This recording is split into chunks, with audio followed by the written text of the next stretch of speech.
हाँ आज्ञा जड़े युवती दोकानी आगे पोशाक खोलीदेले ये भिडटी टी भल भाव देखु युवती जनक पैंट खोली आउ गोटे पैंट पिंधुंट सामने पुणी दोकानी ठिया होती किंतु युवती जनक गोटे पर गोटे पैंट बदलाई चली आजिकल इंटरनेट जमाना अनेक वीडियो सोशल मीडिया रे क्षणिक मध्य खूब वायरल हो जाए तेरे यह मध्य दिल्ली आसी एक बड़ खबर जड़े पुरुष दोकानी सामने जड़े महिला ड्रेस खोलिबा सह पोशाक परिवर्तन करिसेंती।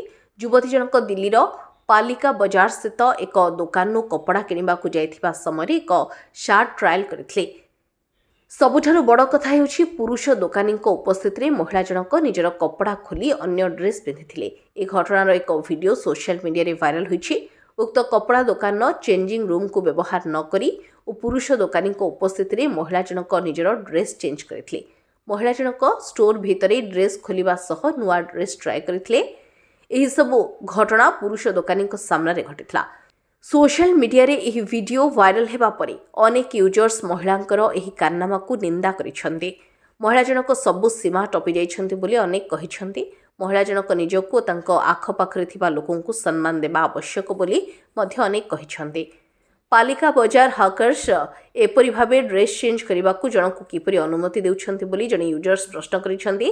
एपरी वीडियो रेकर्ड करबा और ताहाकु सोशल मीडिया रे पोस्ट करबा उद्देश्य रे बोधुए यह करा जाइछि बोली आउ जने यूजर्स एक्स रे लिखिछंती।